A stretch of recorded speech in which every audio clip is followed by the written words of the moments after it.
Colin, that was fantastic. Thank you. I've got so many questions and I'm try not to ask them all at once. Firstly, I'm gonna do a little plug for Ian's book, because he did spend a lot of time writing this, and from a Co-op News perspective, Co-op Press actually helped to publish it. So we did a lot of the typesetting and design for it. So I put a link in the chat. You can buy copies there, both hardback and paperback. However, it's also published in partnership with UKSCS, so you can download a free PDF as well. So I would encourage you to take a look at that. It is a fantastic read.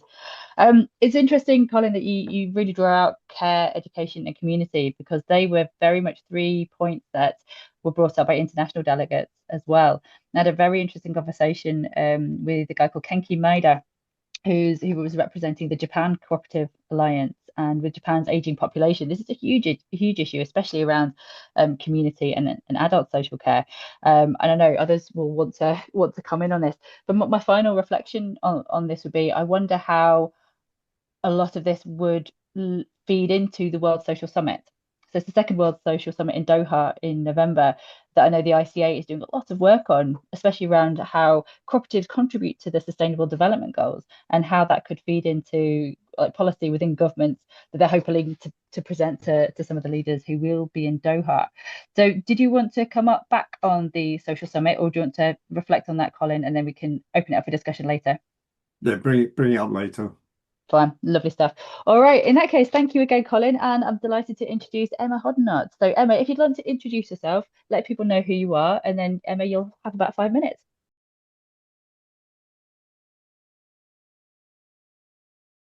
Thank you very much, Rebecca. Yes, I'm Emma Hoddinott. I'm the Assistant General Secretary here at the Cooperative Party. And thank you very much, Colin, and particularly your last point around sort of care. I have housing and community written down as well as the opportunities for our movement for the next year. But I wanted to spend a bit of time kind of reflecting on the first year of this government. It's another anniversary, as Rebecca alluded to there, and what's happened over that year, how it's laid the foundations, how it's responded to the commitment to double the size, and what's coming ahead as well. And I say this today, there's an excellent article in the Observer which also does this sort of 1 year reflection from some of our MPs that were elected, because last year we saw our biggest ever group of cooperative MPs elected ever. And I think that's quite important because we've significantly increased our voice in Westminster, and that increased voice has really enabled us to move forward on that commitment to doubling the size. And I think it's something we can be proud of, but also a huge opportunity for us to make sure that we are relevant to the change that is happening at the moment in our country. So over this last year, we've obviously got that biggest group. It sees numbers of ministers and Secretary of States as well, including our first cooperative Secretary of State for Business, which is really, really important. And through that, we've seen the setup of the Cooperative and Mutuals Council, which is giving our movement a direct voice into government. And it's interesting, some of the priorities that they've chosen are particularly around housing and education, as the opportunities for them to work with the government in. We saw the first ever mention of cooperatives in a Mansion House speech, quite a pivotal moment again. And as part of that, regulators have been asked to report back on how they are working with our sector. I think all of us that work with cooperatives know it's not the easiest to set up. Coming back to that space that we fill, we're neither public or private, we are cooperatives, we are different, and actually a lot of the regulatory and legislative environment that we're working with does not work with how we work. And so the regulators have been asked to report back on what they are doing. We know there's the Law Commission as well, so there's a huge body of work really to make sure that there is that recognition about where we fit within that space. But I think actually some of our key achievements have been around sort of specific sectors where we've shown that not just our values and principles, but the way we work are providing solutions to the issues that we're facing. So, for example, on energy, it was a big mission of the Labour government. GB Energy has been set up, and as part of that, that's backed by the local power plan, which supports community energy. So community energy is a key part of that mission. We've already seen some of that funding flowing through, particularly to mayoral authorities as well, to enable a huge growth in that sector to address the energy crisis. One of the things we've also seen is that offence of violence against retail workers, a standalone offence that is now in legislation, and part of a long running campaign of our movement around retail crime. Really significant step forward in that. In the previous government, trying to make that case, going through reviews to have that now. I appreciate it's not the full answer, but it's a really important part in saying we recognise this offence and the importance of the job that retail workers do. But I just also, so that's the first year, and to be honest, with everything else going on at the moment, and particularly the international environment, that is a huge list of achievements of our MPs and our ministers and Secretary of States who are putting that cooperative voice into government. And I feel quite hopeful about what is to come as well. A lot of people will know Jim McMahon. He's been chair of our party for a long time now, actually, but also the Minister for Local Government, and we'll be bringing forward his devolution and community empowerment bill next week. And I think that's really interesting because those words around community empowerment really speak to who we are as a movement, about shifting power into communities and enabling communities. It feels like something that has been missing for such a long time, and so next week we will see specific measures that will help us with that, and really ensure that communities have a say in what's happening in their area, and that the government is empowering them to do that. It really speaks to lots of opportunities around lots of things that communities are dealing with, around sports facilities, pubs, community centres, the very fabric of our being, the fabric of our communities. We are putting in, we're enabling communities to work with those and really empowering them with that. And that I'm really excited about what will come next week, and Jim to talk about that and that empowerment of communities, because I think there are huge opportunities. I think we're laying some of those foundations around how cooperatives are recognised. Going forward, I feel there's some huge opportunities, particularly around social care. We know reform is coming down the line on social care. It has to change. The system is absolutely broken, and we already know that there are existing co-ops working successfully in that space. I believe there's huge opportunities for growth there. Housing is another one. There's a huge commitment to increase the amount of housing in this country. There's an opportunity there for some of that to be community-led or cooperative housing. And again, we know there's really good examples out there. It's how we can make sure those examples are all over the country as well. So I think I'll leave it with that, and I'd be really interested in people's thoughts really about, I guess, the opportunities and what we should be looking at for the next year of a Labour and cooperative government.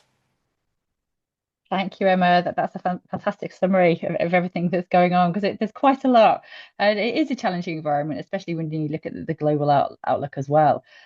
Let's keep it in the UK then for now and go to Glenn Bowen, who's Enterprise Director at Cwmpas. So what's the Welsh perspective, Glenn?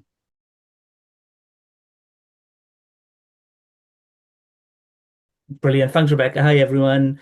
And lovely to see people have been Congress over the last few days. So I'm Glenn. I'm Director of Enterprise at Cwmpas, Cooperative Development Agency covering Wales. I've been around in this the movement now for 28 years. So what was interesting when I was up at Congress years ago, I used to be the youngest, one of the youngest in the rooms.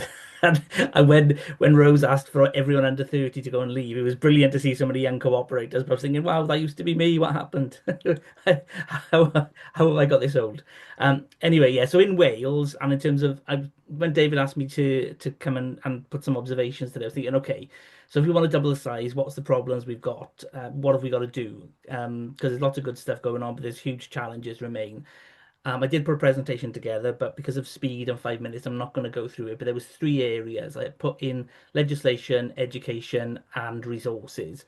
And the first question is why does education come second? Because we all know that we need more education, but suddenly if we don't smooth some of the challenges of legislation out, if we educate people and then they come to these brick walls, then we're not going to get anywhere. So on a legislation perspective, and with the Law Commission review, we've certainly fed in this type of thinking that it's much easier and there are much more advantages to setting up the charitable model than a social cooperative model under a community benefit society.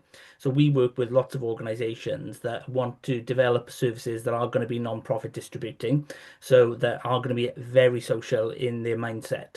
But if they got a building, they can get rate relief at an instant if they go down the charity road. If they go down if a charitable community benefit society road, they've got a fight on their hands to do that. So there's already an unequal pull into that more traditional benefactor model as opposed to a mutual model. And we've got to sort that out because so many of our sort of cooperatives end up going down the benefactor model because they want to do social good, because we haven't really got a social cooperative model. The closest we got is our community benefit society model. There has to be a benefit to the wider community beyond your members. So we need greater mutualization within the community benefit model. And also we need to be able to call a community benefit society a cooperative. There's a chink in that legislation that unless you get special dispensation from FCA, you can't call yourself a cooperative if you are a community benefit society. So we need to sort that little bit out first. The other thing on level playing field, just an example at the moment, we worked recently to transfer a wider social enterprise to become a community benefit society from a company limited by guarantee. The conversion went relatively smoothly. We were able to support them to develop a community share offer. They already owned one building. They were looking to purchase another building, and the purchase went through, everything hunky-dory until they wanted to get an energy supplier for the second building. And the nightmare they've had in terms of getting an energy supplier, now they are a community benefit society. British Gas and all the mainstream ones wouldn't touch them. We put them in touch with energy providers that we know are friendly towards community benefit societies. And that company said, oh, yes, okay, we will provide energy for you, but we need 50% of the money you're going to spend on your energy upfront before you start, which is ridiculous. So there is an issue on the transfer that we're trying to dig down now and find out what the hell is going on here in terms of why is it as part of that transfer it's much difficult to get energy supplier than if you were a charity or a limited company. One of the reasons potentially, if you search them on Companies House, at the very top it says closed company, and a bit further down it says converted company, and it doesn't say there these are now registered with the Financial Conduct Authority as a community benefit society. So there's these challenges that still remain from a legalistic point of view in terms of if we want to grow the sector. So I need to try and get to the bottom of it, and we need to write to Johnny Reynolds and Ed Miliband if this is still an issue. We need to sort those issues out. So lots of things in the legislation space we need to sort out if we want to grow. The education bit, we all hopefully would agree in terms of the greater need from primary level, up to degree level, and the need to have those conversations of the power of cooperation, the power from a social perspective. But what I'm really pushing is the power from an economic perspective. And actually, we talked about this when we joined the call first. The next economic cycle is going to be so challenging. The lack of jobs that are going to be around in the next 10 to 15 to 20 years, we have to find a way to put labour back into process. And I think co-ops can really help with that in terms of to do it. So I had a sudden thought the other day in the 1920s, or sorry, the 30s and the Great Depression, how much of the Great Depression was forged in the technical revolution of the 1920s? And are we facing the similar fate now in terms of that we've got AI now, today, in 10 years' time? Are we going to face mass employment? And I'm not scaremongering. There was people on Newsnight one evening this week. Graduate recruitment has fallen through the floor this year in terms of where people would have taken on graduates to do the lighter tasks. The AI is already picking that up. And the guy who owns Reed Recruitment was on Newsnight this week, and he said in his 30-year career, he has never known a time when you have an economy that is growing, even growing quite small, quite a low level. He has never seen a decrease in recruitment, and this is the first time in his 30-year career where would expect to see, increase in a recruitment going through the floor. So the whole point for me into the economic power of cooperatives and educating politicians and civil servants, that if we set up co-ops as common ownership where the equity growth, so if I invest £8,000 as a worker, the equity growth will be used to look at new products, new services, new job creation, so that in 20 years' time there will still be jobs for all the workers. And there's a real economic model there that, talking to Colin earlier, that maybe that the business schools are not shouting about, that this is a model that creates economic value, creates economic wealth, and creates jobs for the future. So there's a different element to the education piece, as well as the need for traditional education. The third pin for me is resources. And I spoke to Alex, who's on the call today, up in Congress.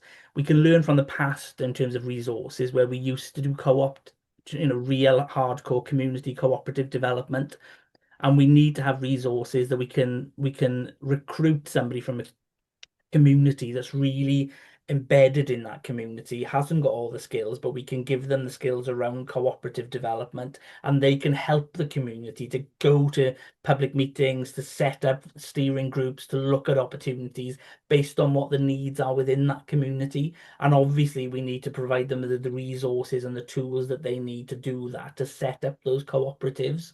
So really high end, three areas that we need to concentrate on if we want to try and see growth in this space is that whole the legislative changes, the education piece, and the resources piece. So I've probably gone over my 5 minutes. Apologies. So thank goodness I didn't put the presentation up.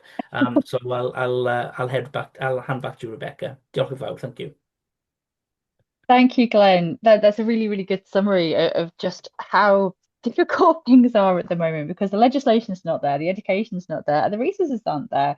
And I'm sure, Alex, where you're on my screen, you'll have plenty to say on this. I was having a very, very interesting conversation with Joe White from Co-op Futures, who many of you will know, just about the plight of trying to recruit more people into the jobs of co-op development workers, because it's such a tricky thing. But we'll come back to this after a short break in a few minutes, because I know we've got a few more things to get through, and then I'll come back to people on this.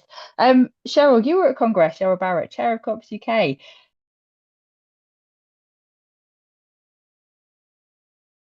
Does this reflect what came out of Congress for you? Or what are your thoughts on all of this? No, because Congress this year was a particular kind of Congress. So it was very much about the United Nations year, plus the fact that we got 45 nations represented. So it was more a celebration of cooperation, its history, and considerations how that might project into the future. And I would have to say that these discussions around social are happening in a more fragmented way.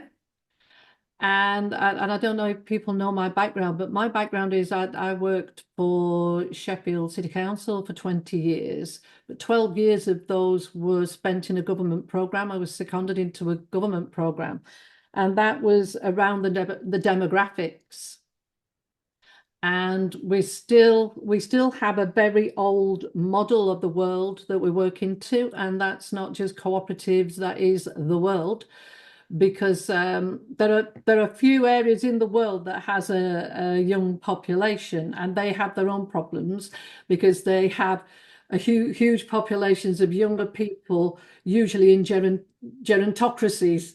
So Africa, some places of the Middle East, and that creates its own problems. We in the Western world have fewer younger people. So there's fewer people being born. There's more people being born with disabilities that would have meant that they wouldn't have survived into later life. And there are more older people. And it's often called the demographic time bomb. But we talk about it, but we don't solve it. And we can't solve it because we cannot get out of the old way of thinking about the world. And the assumption has always been the older people will be economically inactive and therefore we can't provide care, pensions, blah, blah, blah. When in reality, the problem is, how do we share the wealth more equitably that will result from AI and other forms of creating wealth? So we need to situate the whole conversation in the reality of wealth creation and how will that be shared. And the 1948 settlement, it'll soon be, maybe not in my lifetime, but it will become, 100 years old, and it's already more than 100 years out of date. So yeah, that would be my immediate comment. Is this my segment to add a bit more? Yeah, okay. So I'd add to that what the co-ops need to do, the co-op world, it needs to recognise social cooperation. So if I'm a community worker, if you can't drive a bus to it, it doesn't exist. So even if that's a virtual bus, so we need to have a section pretty much like, in Europe, industrial cooperation and social cooperation. We need a social segment. We need to be able to discuss with each other and publish from that segment and to influence the wider co-op world in how, that works. And in particular, I would say care, which is constantly being kicked into the long grass because of the demographics and the old world model of economy. And I would take us back to care. It's 80% of most local authority budgets. Yeah, and the law or plus 80% plus of most local authority budgets. The way that local authorities work is the Neapolitan ice cream of the law, which comes in 3 flavors: can do, can't do, must do. It is a must do because of the legislation. So everything else is a can do. So we really need to start thinking creatively about that must do of how it works. And I think we need to think of care. I really love etymology and language, and care in English. In Welsh, caru, love. In Irish, cara, mocara, my friend. Care is about it's relational. So how we build relational within cooperation, within a very outmoded way of thinking about the economy, how the economy is generated and how we share those resources is a big, big ask. And we need to be doing, all of us in our segments, kind of doing that ask. So what I did from my background, I set up, because I came from the social sector into the co-op movement and found out that we are dispersed and didn't exist. I set up a guild, the Cooperative Guild of Social and Community Workers. And from there, we had a presentation 3 congresses ago when Congress agreed to recognise the Fair Care trademark. And so if anybody's interested in fair care and wants to get me, at another time to explain that. But this year, July 22nd, the Minister for, oh God, he's got 3 bits and I forget them, small business, blah, blah, blah, blah, blah, Gareth Thomas, is coming up to Sheffield and he will be giving our first care co-op the mark. And the reason we wanted the mark is that in terms of care, we just do convoluted, stupid things. We turn charities into businesses. Then we tried to turn, and this is the politicians and their advisors, we turned charities into businesses. We then tried to turn co-ops into charities. We never built it from the bottom up. We never did co-production, and co-production in action is cooperation. The clue is in the name. So in terms of cooperation, I'm absolutely with Glenn. We need to recognise that there needs to be a model that it is a cooperative, it is mutual, it accepts that social cooperation is relational, and that as a disabled person, I'm here lecturing you all on something, but I am cared for as a disabled person. I require care. Sometimes people have to wipe my bottom. That doesn't mean that I can't be an equal member of any co-op. And I'll refer you to Stephen Graby's research on co-operators, cooperation, and cooperatives. That I was, one of the people spoken to. We need to get back to that, those three things in the cooperative movement: cooperators, cooperation, cooperatives. And in terms of the types of cooperatives that we need for the social kind of models to flourish, they need to have the multiple aspects of BENCOMs. They need to be recognised as genuine bona fide co-ops. They need to accept that love is not a commodity, but it is involved. And they need to have a human rights as well as a cooperative model of the people in there. And what I mean by that is that the people who work in care co-ops should have the same rights to the VMPs and human rights as the people who receive the care in that, and that we are mutually caring.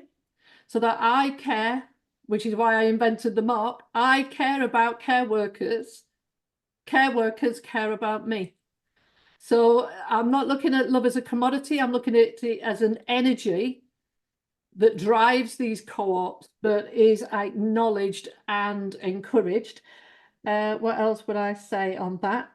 We've got the first care co-op that will get the mark, so people will be able to see something that they may want to receive care from or to work in and have good conditions. We've got 3 more that have applied to be valued for the mark, and we're going to be doing some work with Greenwich, with someone who procures, to start from the bottom, to build up from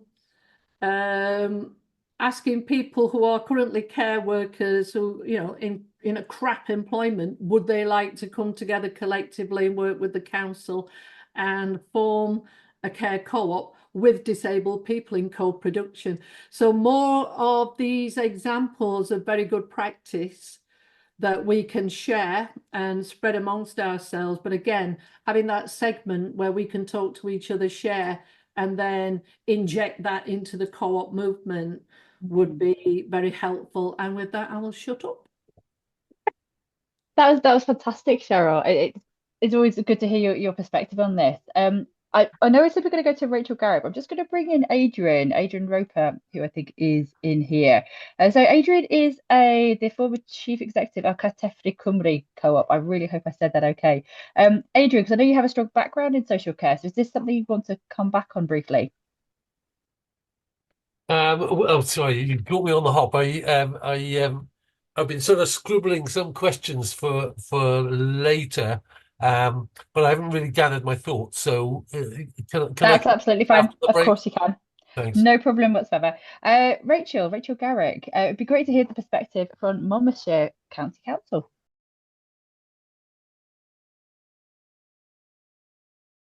Monmouthshire's perspective is very similar to most councils in Wales, and it's completely right that a huge part of our budget requirements are around providing care to our communities, and being able to operate cooperative models is particularly important at the moment, as we're changing the structure in which care is secured within Wales and limit the ability to profit from that care as well.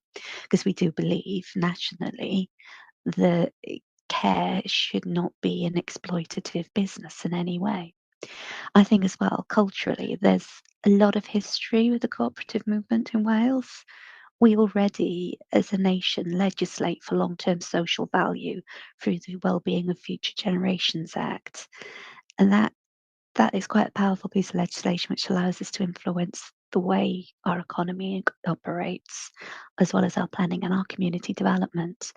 And using that, we can choose ownership models which keep our wealth circulating locally, which is a central tenet to the cooperative movements. I think when we're talking about rebalancing, with Wales, it's more about scaling what we have and what is already working. We've got a lot of Welsh cooperatives that are very successful. I mean, particularly in terms of energy. We've got Egni Snow Oil Co-op, which is, it's raised £5 million of its own community investment, and it's given about 44.8 megawatts of energy generation across community and schools buildings across the country. It's a brilliant success story. We've also got Dilys over in Cllr, which has been going for 43 years and does renewable energy and energy-based refrigeration. That's got 100 professionals working in the Welsh economy and is providing worldwide success. And when you look at the Social Business Wales Service, we've blasted targets on co-ops throughout the UK and throughout Wales. So we've got a firm foundation that we can build on.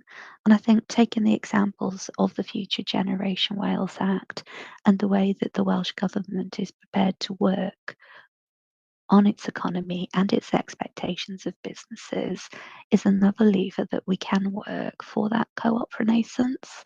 It doesn't just need to be about the education. When you have the levers of government, you can do a lot to encourage and push for cooperative movements. I think as well, we don't talk enough about how successful our cooperatives can be.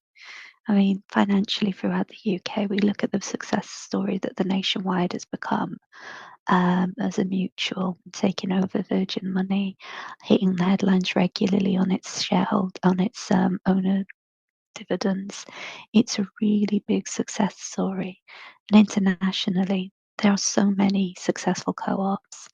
If we go from Wales to one of our sister countries in the Basque region, we've got Moondragon Corporation with 70,000 workers across industry and 11.2 billion of sales last year. Co-ops cannot just be a good small-scale community movement. They can be an international movement as well. And we should be setting our sights high as well as with the community space as well. So I think, pushing on our community co-op business models, we can really push that sort of cultural instinct into an economic renaissance, that it's green and fair. So I think moving to the next decade from this year to a cooperative era is possible, and it can be done hand in hand with the movement and with government as well. I think what's really interesting about the Basque region, Rachel, is that the government is so involved. There was an event that recent with the Arizmendiaretta Social and Solidarity Economy think tank. It's a bit of a mouthful, but it's called the Asset, and it's the Asset Forum. And it's got huge backing from the Basque government, and they call themselves a think tank and a do tank. But what they're trying to do is really try and develop exactly what you're saying, but also doing replication at scale. So it would be great to see, what else is happening with governments around the world. Yeah. No, it's. Oh, sorry, you're on mute, Rachel. Sorry, my buttons were missing. I was just going to say, I think the movement from smaller governments where you have devolved governments to national governments as well is incredibly important. So you're seeing the UK government picking up on this rather than seeing the devolved nations of the UK pushing it is really, really important. Thank you. Thank you so much to all of our contributors so far. I've got a few questions coming in on the chat already. I think what we'll do now is we'll take a 5-minute break, get yourself a cup of tea if you want, and we'll come back at 3:05. Think of any questions. You're welcome to raise your hand and speak it out loud, or you're welcome to put it in the chat as well. There's lots of food for thought so far, and I'll see you in 7 minutes. Thank you very much, everybody.